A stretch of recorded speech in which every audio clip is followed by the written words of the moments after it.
I love watching my fish at feeding time. They're in a little frenzy.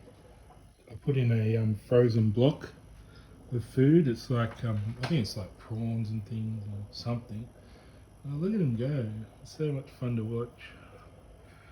I don't like filming them too much, but I just like sharing. It's such a beautiful sight, isn't it? So much nicer in person, seeing the three dimensions, you know. All the algae's nearly gone. Look, they're eating it off. Look, it's nearly gone. It's that thin haze of green on there. Oh, excuse me. Good little fish. The little ones that eat the algae the most are the little catfish, which I can't see at the moment, but little catfish. Not around. Oh, there's one there hiding. See him there? That's a catfish. They eat the glass, eat the shit off the glass. So, yeah, it's nice watching fish.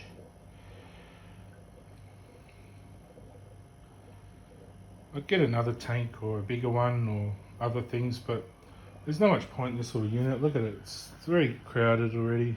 There's not much room for anything. It's hard getting around. I need my own home with a shed or a outdoor area or somewhere to work or I don't know, just like a farm or something, not too far out of town, just somewhere a bit of paddock I can build my own rainforest, or I'd love sort of like 1,000 acres or something to build a rainforest or something. Sort of inspire people to do their own, you know. See, it's not a bad thing. You don't have to have English, like Victorian or English sort of inspired cows and sheep grazing, ruining the paddocks, turning the land into like hardened rock. You know, you can propagate bountiful soil and have all the animals live amongst there. Whatever animals, doesn't matter. Animals all get along on Earth. It doesn't matter where they are.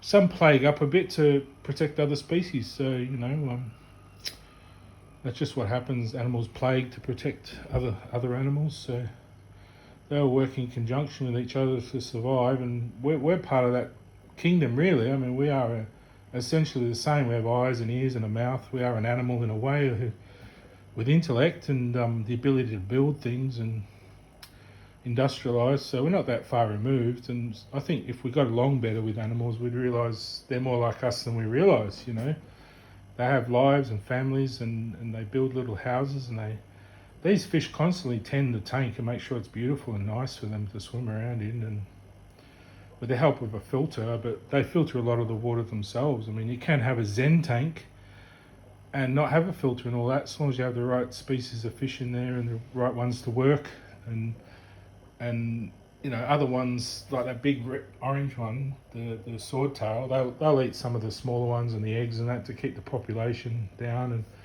it's fairly natural. They'll accept it, you know. And the ones that die usually come back to the same tank or the same area. So this is their water hole, you know, this is their home, and they're quite happy here. Fish don't know much else. They'll have their little water hole in their little spot, you know, probably not much bigger than this, you know, really, where they spend their life. Unless, of course, they get washed downstream, and then they'll find another one, you know. So it's not that cruel having a big tank. A little one's a bit cruel, you know, where they can't stretch. You've got to be able to let them have a sprint, you know, sprint around. And so this one I'm quite happy with, you know. I think it's a good little tank. And that's the end of their feeding time there. It's a bit late in the day, but fish are pretty, you can feed them any time really. They're quite forgiving. You know, fish will just eat when they're hungry. If they're not hungry, they'll leave it on the ground and go and get it later, you know. So it'll stay in the water and they'll eat it later. So if they are hungry, just don't put too much in there. I made the mistake of saying put anything in your tank. You can in small doses. You don't want to put like a whole pork chop in there, but a little piece of meat, you know, fish will eat a little bit of meat. A little crumb, you know, a little piece that big. I put one about that big and it infected my tank a bit. But a little piece won't hurt, you know, but just watch it, you know, keep an eye on it. If you can, set up a little camera in your home to monitor your tank if you go away. and then link it up with your phone, and you can watch it when you go away. You can check your home and make sure everything's all right. And you could even get, my neighbour told me, you get an automatic fish feeder that drops a few pellets every few hours, or once a day or twice a day or something, and it just drops a few pellets in. Or you can get those little tablets that sit on the ground. They dissolve slowly as they eat them. It's the main thing, feeding them. Sometimes I drop a little capsule of olive leaf in there. It's like a little powder. And it's just a toxin remover. It helps their immune system because it helps them deal with toxin a bit easier. So if they look a bit unwell, like a bit languishing, a bit not swimming very well, you can take my advice if you want. I'm not a practitioner, but I find a little capsule of olive leaf powder, and then you just tip it in, just one, and it'll float on the surface, and they'll nibble it. It's harmless, it's just a vitamin, and they don't need anything other than that. There's enough vitamins in the water and the food and everything. But I find if they're a bit intoxicated by their tank, they can have a little bit of olive leaf, and then try and remove the toxin, whatever it is. I'm a bit worried about the plants at the back. There's a little bit of wire around the bottom of them. I left it in so they wouldn't fall apart. But what I might do is just slowly pry that piece of wire off, because that'll infect the tank with the aluminium. I think the wire's coated in aluminium, so that's not good for them, too much aluminium, and that piece of wire is quite big, and I think it will make the tank a bit like sort of feel a bit electrified to them, like they're getting zapped. Too much aluminium, will conduct a bit of electricity, and might not sound like much, but in a little enclosed tank, you get light, and it can create a bit of friction, and they get a bit of static, and they'll feel like they're getting zapped in there. And I suppose if you want electric eels, that's all right, but I'm joking, but but yeah, you just got to be mindful of metals in there. I did put a rock in my other one. I think it was too strong, had too much metal in it, and it was a black rock, and I think that was too much in the little tank. Maybe a little pebble would have been all right, but a little piece of metal you got to watch. I don't know about plastic pumps and that, how they affect it. I assume the makers are aware of plastic toxic, but as long as they're swimming around pretty happy, they all look pretty good, don't they? They're all pretty happy together, I think. Sometimes they have a little fight, and like one of my blue ones died the other day. One of these big blue ones. I don't know what killed it. That one's looking a bit fat there, isn't it? That one's not too bad. I think I overfed them the other day. So I'm it's nothing wrong with fasting them for the day, and then just give them a little bit of food overnight if they need to. You just fast them during the day for, not feed them. They'll just nibble on a bit of grass and that. That grass there looked fake to me, but it looks like it's growing, and it's on this sort of fake tree log thing.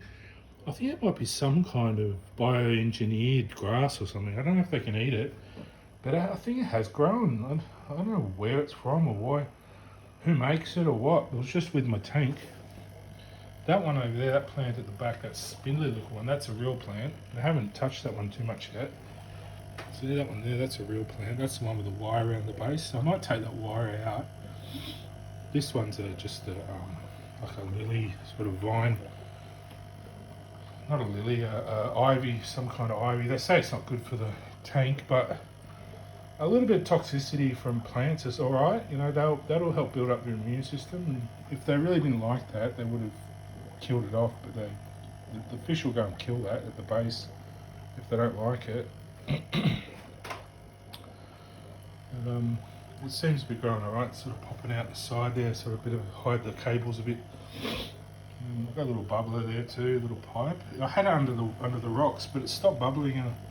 So I put them on two separate pumps now. One for the little filter over there, and this one was just a little bubbler, just to excite them a little bit, so they're not bored. They can look at it's like watching TV for them, watching the bubbles, Except healthy, it's not a bad thing. But I had it under the pot, but I thought if they get trapped under there with the bubbles, they might get a bit hurt. So I left the pot lying over, and just the bubbles coming out the end of the pipes. Just pumps a bit of air in. Two, to give them a bit of oxygen, so it's not a bad thing. Water's full of oxygen, but it does give a bit more free radical oxygen than oxygen that can break apart from the water, and they can suck in a bit, because some of these ones, I think the gouramis come to the surface. They have other lungs. They can breathe from the water out there, and also from the air out there and the water. They have a bit of ability to do both. So that's probably if the water's a bit stagnant, they have the ability to get up and suck a bit of the air out. They'll come up occasionally and take a mouthful in case they're feeling a bit like the water's too thick. But this is nice and clear now. So anyway, I'll leave you there. And Trigger said hello. There's Triggy and a little sleep. I'm just going to finish cleaning up. I've done my dishes, so I'm happy with that. I'll put them away and then I'm going to clean my table. I was working on my shelf, so I'll put it down a bit because I wanted it exactly flush with the wall, so I didn't get that keystone sort of angle. But then I thought I'm going to put up some curtains here that go across like cinema curtains that open, so I can close it and when I go to watch a movie, I'd love automated ones, but that might be a bit tricky. But I think just a little rope at the side I pull down and then it opens up and then watch my movie. And if it's not framed exactly, I can pull one of the curtains across a bit and cover up the side of the frame so it'll look nice and flush. So that's good.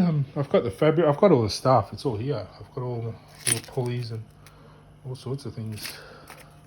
These little pulleys for it I've got. And I've got a design, I've got to find it. It's on a bit of paper somewhere.